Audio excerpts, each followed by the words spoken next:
자, 오늘은 율법이 주어진 목적에 대해서 공부하겠습니다. 갈라디아서 3장 보겠습니다. 21절 보십시오. 그렇다면 율법이 하나님의 약속들을 거스르는 것이냐? 결코 그럴 수 없느니라. 만일 율법이 생명을 부여할 수 있는 것으로 주어진 것이었다면 진실로 의도 율법에 의하여 되었을 것이라. 그러나 성경은 모든 것이 죄 아래 있다고 단정하였으니 이는 예수 그리스도를 믿음으로 말미암는 약속을 믿는 사람들에게 주려는 것이라. 그러나 믿음이 오기 전에 우리는 율법 아래서 감시를 받았으며 나중에 믿음이 계시될 때까지 갇혀 있었느니라. 그리하여 율법이 우리를 그리스도에게로 인도하는 우리의 지도교사가 되었으니 이는 우리를 믿음으로 의롭게 하려 함이라. 믿음이 온 후로 우리는 더 이상 지도교사 아래에 있지 아니하도다.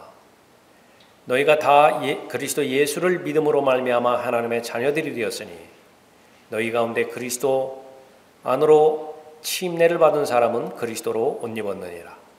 유대인이나 헬라인도 없고 종이나 자유인도 없으며 남자와 여자도 없으니 이는 너희 모두가 그리스도 예수 안에서 하나이기 때문이라. 너희가 그리스도의 것이면 너희는 아브라함의 씨요 약속에 따른 상속자들이니라. 율법의 목적, 궁극적인 목적은 예수 그리스도께로 죄인을 인도할 목적으로 주어진 것이죠. 이 과정에 대해서 갈라디아서 3장 본문에서 잘 나와 있습니다. 여기 그 23절부터 24절 또 25절에 나와 있는 우리라고 하는 표현들이 있죠. 이것은 이스라엘을 말하는 것입니다. 이스라엘은 믿음이 계시될 때까지 갇혀 있었다. 그렇게 23절에서 기록하고 있죠. 율법 아래서 감시를 받았던 것이죠. 그 율법의 역할은 지도교사로서 예수 그리스도께로 인도할 목적에서 있었던 것입니다. 그래서 모세를 통해서 율법이 주어졌지만 은혜와 진리는 예수 그리스도를 통해서 주어졌죠. 요한복음 1장 17절에 의해서 예수 그리스도께서 오실 때까지 그 율법의 기능이 있었던 것입니다. 그러나 이것은 예수 그리스도를 믿는 그리스도인에게 해당되어지는 부분이고요. 율법의 그 기능은, 그 목적은 여전히 죄를 죄로 드러나게 하는 부분이기 때문에 구원받지 못한 모든 죄인들은 율법을 통해서 자신의 그 죄를 깨닫게 되는 것이죠. 그 죄를 깨달았다고 한다면 죄 문제가 해결돼야 되는데 율법을 행함으로써는 그 죄들을 해결할 수 없기 때문에 예수 그리스도를 인도하는 것입니다. 예수 그리스도께로 또 믿음을 통해서 나아가게 되어지는 것이죠.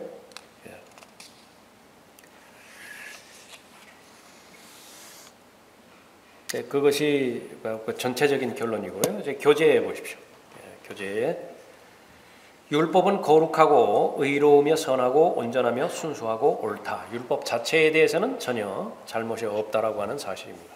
로마서 7장 12절에서 그러므로 율법도 거룩하며 계명도 거룩하고 의로우며 선하도다.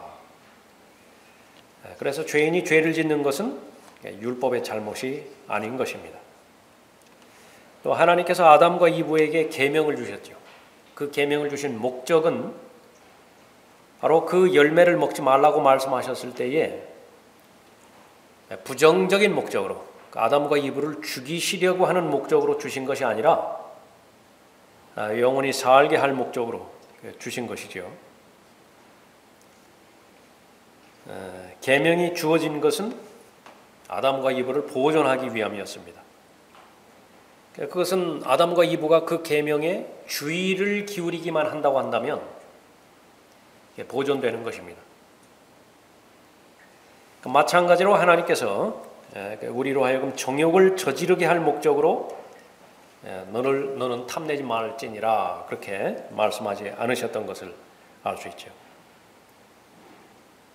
오히려 우리의 본성 안에 그 죄의 지식을 이용해서 그 죄를 짓게 하고자 하는 죄가 존재한다는 사실을 그 율법을 통하여 알려주시는 그런 목적이었습니다. 그래서 율법은 결코 악한 것이 아니다. 부정적인 의미에서 주어진 것이 아닙니다. 시편 19편 7절 8절에서 주의 율법은 완전하여 혼을 회심시키며 주의 증거는 확실하여 우매한 자를 현명하게 만들고 주의 규례는 정당하여 마음을 기쁘게 하며 주의 계명은 순수하여 눈을 밝게 하도다 언급하고 있죠. 다 구약 성경을 언급하고 있죠. 자, 율법은 사람을 의롭게 할 목적으로 주어지지 않았다. 로마서 3장 20절에서 말씀하십니다. 그러므로 율법의 행위로는 그분 앞에 의롭게 될 육체가 없나니 이는 율법을 통해서는 죄의 깨달음이 있음이니라. 로마서 10장에서 두 가지 의에 대해서 언급하고 있는데 하나는 믿음에서 난 의이고요. 하나는 율법에서 난 의죠. 그 두 가지 의밖에는 없습니다. 그 두 가지 의 가운데 하나의 의를 소유해야 하늘나라에 들어갈 수 있습니다. 하나님과 더불어서 영혼을 보낼 수 있는 것이죠. 그러니까 율법에 의한 의는 뭐냐면 율법으로부터 난 의를 말하는 것인데 율법의 모든 부분들을 하나도 남김없이 계속해서 지켜냄으로 인해서 얻어낸 의를 말하는 것입니다. 유일하게 예수 그리스도께서만이 그 의를 획득하셨죠. 죄가 없으신 분이 죄 없는 생애를 끝까지 이루신 것입니다. 그 결과 율법을 행함으로 인해서 얻은 의를 얻으신 것이죠. 그러니까 하나님께서는 그것을 인정을 하셨어요. 그 증거가 무엇입니까? 죽은 지 사흘 만에 부활하신 것이죠. 자신의 죄 때문에 죽었다고 한다면 결코 부활하지 못합니다. 죄 문제가 단 하나라도 남겨져 있다고 한다면 부활하지 못하죠. 자신의 죄도 아닌 것이 입증이 되었고 또 모든 죄가 다 해결되었다라고 하는 사실을 입증하는 것이 부활입니다. 그래서 율법으로부터 말미암는 의를 예수 그리스도께서는 이루신 것이죠. 그럼 믿음에서 나는 의는 무엇이냐? 그 예수 그리스도께서 가지고 있는 의를 이제는 아무런 값 없이 제한 없이 모든 사람에게 다 나누어 주는 것이죠. 개별적으로 개인적으로 그 사실을 감사함으로 받아들이기만 하면 그 율법에서 나는 의나 믿음에서 나는 의나 똑같은 효력을 가지고 있는 것입니다. 그러니까 그 사실을 그 예수 그리스도께서 나누어 주시는 의를 감사함으로 받아들였을 때에 하나님께서는 그 사람을 보시고서 의롭다라고 선언하시는 것이죠. 그래서 율법은 사람을 의롭게 할 목적으로 주어지지 않았다라고 하는 사실을 다시 한번 확인을 하는 것이죠. 갈라디아서 2장 16절에서 사람이 율법의 행위로 의롭게 되는 것이 아니요 예수 그리스도를 믿음으로 인하여 되는 줄 알고 우리도 예수 그리스도를 믿었나니 이는 우리가 율법의 행위로서가 아니라 그리스도를 믿음으로 인하여 의로워지고자 함이라. 이는 율법의 행위로는 아무 육체도 의롭게 될 수 없습니다. 왜 그렇습니까? 죄인이기 때문에 그렇습니다. 유일하게 예수 그리스도만이 율법의 행위로서 의롭게 되신 분이죠. 두 번째, 율법은 죄가 무엇인지 깨닫게 해줄 목적으로 사람에게 주어졌다. 로마서 3장 20절에서 이는 율법을 통해서는 죄의 깨달음이 있음이니라. 갈라디아서 3장 19절에서 그러면 어찌하여 율법을 섬기느냐? 그것은 범법함 때문에 더해진 것이니. 모두가 다 죄와 관련되어 있습니다.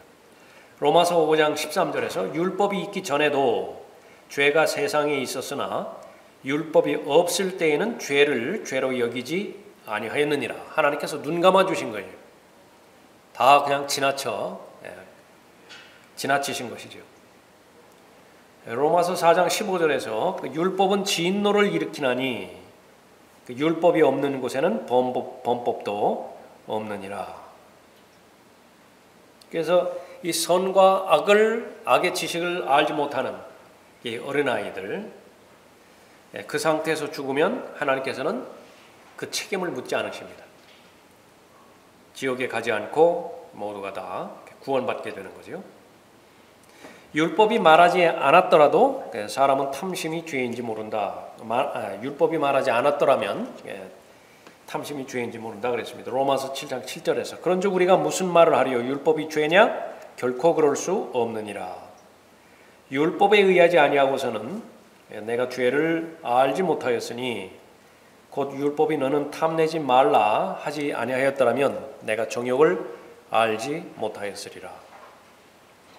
또 세 번째로 율법은 사람이 자신의 의의를 자랑하지 못하게 하려고 주어졌다. 로마서 3장 19절에서 이제 율법이 말하는 것은 무엇이나 율법 아래 있는 사람들에게 말하는 것인 줄 우리가 아노니 이는 모든 입을 막고 온 세상이 하나님 앞에 죄가 있게 하려 함이니라.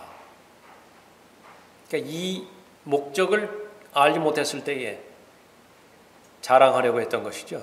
대표적으로 바리새인들이 그랬습니다. 그러니까 왜 그렇습니까? 겉 모습으로만 다 지켰다고 만족했기 때문에 그렇죠. 그러나 로마서 7장 7절에서 언급하는 것처럼 탐내지 말지니라라고 하는 것은 속마음을 비춘 것이에요. 살인하지 말지니라라고 하는 그 부분만 지켜냈다고 해서 다 이룬 것이 아니라 형제를 미워한 것은 이미 살인한 것이라고 언급하고 있거든요. 간음하지 말라라고 그렇게 말씀하셨을 때 그 행위가 없다고 해서 자랑했는데 음욕을 품고 여자를 바라보았다고 한다면 이미 간음한 것이라고 말씀하시죠. 그것이 바로 율법이 주어진 목적입니다. 자신의 의의를 자랑하지 못하게 하려고 주어졌어요. 자, 율법은 모든 사람을 정죄하죠. 야고보서 2장 10절에서 누구든지 율법 전체를 지키다가 하나를 범하면 전체를 범한 자가 되느니라. 또 갈라디아서 3장 10절에서 율법의 행위로 난 자들은 누구든지 저주 아래에 있느니라. 기록되기를 행하도록 율법책에 기록된 모든 것을 계속해서 행하지 않는 자는 누구나 저주를 받느니라고 하였습니다. 그래서 전체적인 율법이 주어진 목적, 그것은 율법을 통해서는 자신이 불가능하다라고 하는 사실을 인정하게 만드는 것입니다. 나는 불가능하다.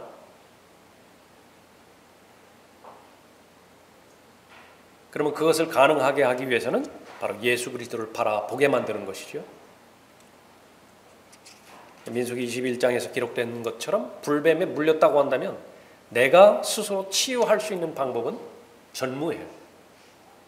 그러니까 위를 바라봐야만 되는 것이죠. 그것이 바로 율법의 목적이었습니다. 로마서 10장 4절에서 그리스도께서는 믿는 모든 사람에게 의가 되시고자 율법의 끝이 되셨느니라. 자, 그렇다고 한다면 율법이 이제 이러한 목적으로 주어진 것이라고 한다면 예수 그리스도를 이제 만나는 과정이 있겠죠. 그것이 이제 그 그리스도인과 율법과의 관계입니다. 이것은 새로운 혼인 관계를 비유를 통해서 말씀하고 계시는 것인데 로마서 7장 1절부터 4절까지 교재에 나와 있는 내용입니다. 예수 그리스도와의 그 율법과 예수 그리스도와의 관계를 여러 가지 그 비유를 통해서 말씀하셨는데 로마서 6장에서는 특히 죄를 그 주인을 섬기는 노예, 주인을 섬기는 종으로서 말씀하고 계시죠. 옛 주인은 아주 포악한 주인이었어요.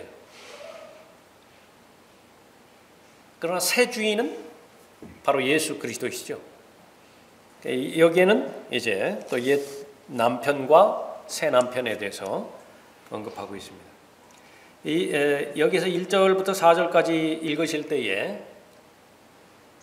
여기서 나는 이제 여인이에요. 여인. 혼을 말하는 것이고요.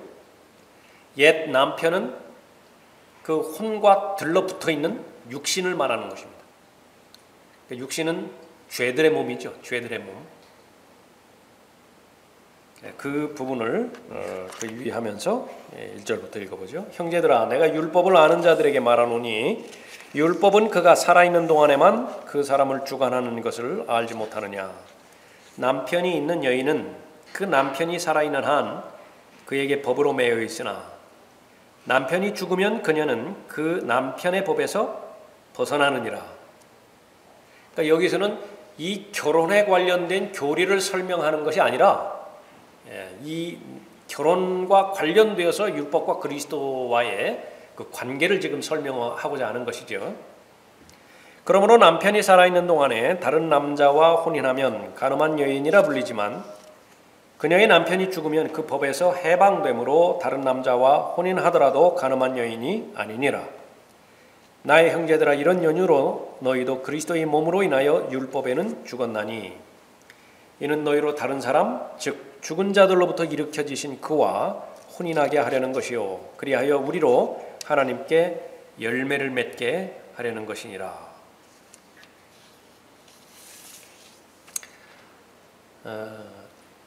인생에 있어서 가장 확실한 것이 무엇이냐? 두 가지가 있다고들 말하는데 하나는 세금이라고 말하고 하나는 죽음이라고 말합니다. 그것만큼은 부인할 수가 없다라고 하는 거예요. 그럼 그 두 가지로부터 자유롭게 되기 위해서는 죽으면 돼요. 죽음밖에 없습니다. 이 결혼에 대해서도 잘못된 혼인이죠. 그래서 그리스도인은 모두가 다 재혼한 사람입니다. 처음에 결혼했을 때에 그것은 사기 결혼 당한 거예요. 원치 않는 결혼입니다. 남자라고 왔는데 온통 죄 짓는 것밖에 없어요. 생각하고 계획하는 것이라고 하는 것은 모두가 다 더럽고 또 수치스러운 것밖에 행하지 않는 것입니다. 아무리 사정해도 들어주지 않는 거예요. 그것이 바로 육신의 죄들의 몸입니다. 그러나 이 혼인의 관계에 있어서는 육체와 육체와의 결합이죠. 그래서 육체가 더러운 죄를 지었을 때 혼도 더럽혀지는 것이라고. 범죄하는 혼은 죽어요. 실제로 죄는 육체가 지었는데 그 영향은요 혼까지 스며들어와 버리는 거예요. 공동 책임입니다. 자, 그런 상태에 머물러 있다가 이제 원하는 것은 단 하나밖에 없어요. 이 저주스러운 혼인의 법에서 자유로워져야 되는데 남편으로부터 벗어나야 되는데 그것은 남편이 죽을 때까지는 해결책이 없습니다. 남편이 반드시 죽어야 돼요. 그런 배경에서 언급하고 있습니다. 자, 사람이 구원받을 때에 영적으로 어떤 실제적인 일이 일어나는가를 다루고 있는 것이죠. 우선 구원받기 전에 율법의 권세 아래 있었죠. 율법이 요구합니다. 죄를 지었다고 한다면 법은 그 사람을 방치하지 않죠. 끝까지 물고 늘어집니다. 그 죄에 대한 대가를 내놓을 때까지 그 요구는 멈추지 않아요. 그것이 율법의 권세입니다. 근데 그 요구는 뭐예요? 죄의 대가는, 죄의 삭은 사망이죠. 그러니까 죽을 때까지 쫓아다니는 것입니다. 그 율법이 요구하는 것은 의롭게 살라는 것이에요. 그런데 그 의롭게 살 수 있는 능력은 결코 주지 않아요. 그냥 지적만 하는 거예요. 지적만. 네가 잘못됐다라고 하는 그 지적만 하는 것입니다. 법의 기능이죠. 그것을 지적만 해주지 그 부분에 대해서 벌금을 대신 법이 물어주지는 않는 것입니다. 그런데 이 율법의 요구를 예수 그리스도께서 다 치르셨죠. 구원받기 전 나의 혼은 육신과 혼인하였다. 이 둘은 서로 들러붙었죠. 그래, 혼은 육신의 법 아래 있었습니다. 그래서 이 혼인에 관련돼서 그것이 하나님의 법이건 심지어 인간의 법이건 간에 남편이 살아있는 한 그 법에서 벗어날 수 없는 것입니다. 죽으면 모든 것이 다 이제 종결되는 것입니다. 존 F 케네디를 죽인 사람이 오스왈드였었죠. 하비 오스왈드라고 그렇게 합니다. 체포되었어요. 텍사스 주 법과 또 미 연방 그 법원에 그 법에 이제 적용을 받아서 이제 그 판단을 기다리고 있었습니다. 잭 러비라고 하는 사람이 달라스 경찰청으로 들어와서 오스왈드를 쏴 죽여버렸어요. 아직까지 신문할 것이 남았는데 내려야 될 선고가 남아있는데 그러면 그 죽은 시체를 가지고 그 사람들이 계속 신문해야 되고 형을 언도해야 되고 그 다음에 감옥에 가두든지 교수형을 취하든지 전기의자에 앉힐 것이냐, 부질없는 짓이죠. 그냥 종결되어 버리는 거예요. 죽으면 종결되어 버리는 것입니다. 이 오스왈드가 죽었을 때에 최소한 이 지상에서 적용되지는 그 모든 법으로부터는 다 자유로워진 것입니다. 이 혼인의 관계도 역시 마찬가지예요. 옛 남편인 이 육신이 살아있는 한 율법의 정죄를 받을 수밖에 없습니다. 그런 상태에서 남편이 죽지 않은 상태에서 다른 남자와 결혼한다고 한다면 간음의 정죄를 또 받게 되어지는 것이죠. 그러나 그 옛 남편이 죽었어요.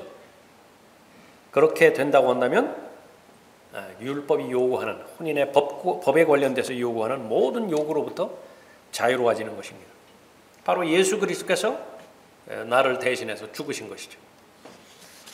로마서 6장 보십시오.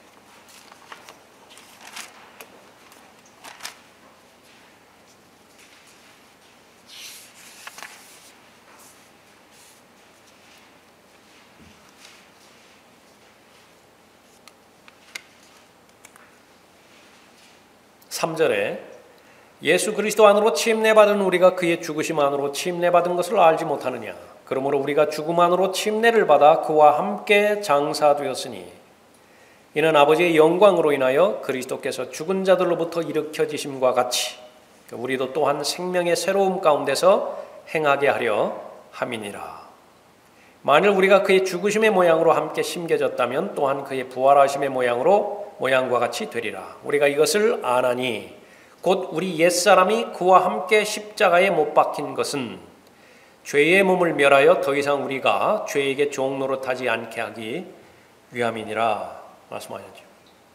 결론은 무엇이냐? 11절에서 이와 같이 너희도 너희 자신을 정녕 죄에게는 죽은 자요 예수 그리스도 우리 주로 말미암아 하나님께는 산 자로 여기라.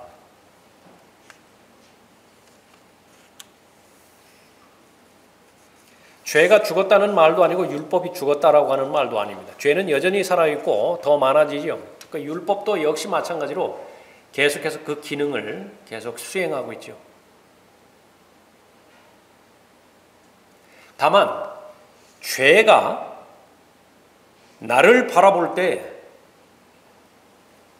없는 것으로 여겨요. 율법이 나를 바라볼 때 이미 죽은 것으로 본다고요. 오스왈드 죽었다고요. 그러니까 법이 할 게 없어요. 그리스도인이 계속해서 범죄를 저지르는 이유는 근본적인 원인은 상대방이 나를 죽은 것으로 여김에도 불구하고 내가 상대방을 죽은 것으로 여기지 않는 거예요. 내가 내 자신에 대해서. 그것은 옛 습성 때문에 그렇습니다. 그러니까 한 가지만 하면 돼요. 여기기만 하면 돼요. 그러니까 내가 나를 바라보는 관점이 있고 하나님께서 나를 바라보는 관점이 있는데 그 두 차이를 극복하게 하는 것이 믿음이에요. 그럼 무엇이 실제냐? 하나님께서 나를 바라보는 것이 실제예요. 내가 나를 바라보는 것은 허상이에요. 그 결과 계속해서 죄로부터 이미 자유롭게 되었음에도 불구하고 그 죄로부터 그 죄의 권위 아래로 권세 아래로 들어가게 되는 것입니다. 그 포악한 부장이 있었다고요. 아주 그거 싫어서 나왔죠. 사표 쓰고 나와버렸다고요. 그 나와가지고 식당에서 만났는데 옛날처럼 생각하고 똑같이 나보고 명령하더라고요. 어이 김대리 가서 물 한 잔 떠와. 그 부분으로부터 이미 자유로워졌음에도 불구하고 옛 습성 때문에 꼼짝 못하고 가서 떠다 주는 거예요. 그 포화 같은 그 상관이 아주 지긋지긋했는데 제대 부르면서 살 것 같았대. 제대하면서. 더 이상 군법에 적용되지도 않아요. 역시 마찬가지로 몇 년 후에 그 사회에서 그 사람을 만났어요. 옛날 생각하고 둘이 똑같이 옛날 생각하고 아주 그 예의에서 벗어나게 그렇게 요구를 했는데 그 뿌리치면 그만인데 이미 자유로워졌으니까 그걸 뿌리치지 못하고 그 안으로 또 들어가 버린 거예요. 그래서 그리스도인이 짓는 모든 죄는요 부작위의 죄예요. 부작위의 죄. 무언가를 해야 되는데 하지 않아서 죄를 짓는 것입니다. 로마서 16장 9절 말씀이죠. 죄에 대하여라면 그들이 나를 믿지 않기 때문이요. 예수 그리스도를 믿지 않는 것이 죄의 본질이라고 해요. 이거 내가 해야 돼요. 무엇을 해야 되는 것이냐? 나는 죄에 대해서 죽은 사람이다. 나는 율법에 대해서 죽은 사람이다. 그 사실만 받아들인다고 한다면 죄로부터 자유롭게 되었다라고 하는 이 하나님의 말씀이 나를 통해서 실현이 되어지고 열매를 맺을 것인데 이것을 믿는데 실패를 해버린 것입니다. 첫 번째로는 지식이 없어서도 그렇고 두 번째로는 육신의 본능을 하나님의 선언보다 더 따른 것이 더 우선순위로 둔 것이죠. 자, 그 다음에 이제 구원받았을 때죠. 구원받았을 때 그리스도의 몸 안으로 넣어지는 것입니다. 성령께서 내 몸 안에 들어오시죠. 죽어있는 영을 살려주십니다. 영적 할례지요. 혼과 육이 들러붙었죠. 에베소서 2장 1절에서 허물과 죄들 가운데 죽었던 상태예요. 죽은 상태로 태어났습니다. 예수 그리스도의 은혜의 복음을 듣고서 예수 그리스도를 믿고 마음으로 영접했을 때에 성령 하나님께서 영적인 수술을 행해 주셨는데 이 육신의 죄들의 몸과 혼을 히브리서 4장 12절에 칼로 도려내신 것이지요. 너무나 정교하기 때문에 겉에 보기에는 이게 분리가 안 된 것 같다고. 하나의 그림으로 보여준다고 한다면 무슨 놋대야 같은 경, 놋대야에 물이 담겨 있었는데 너무 추웠죠. 다음날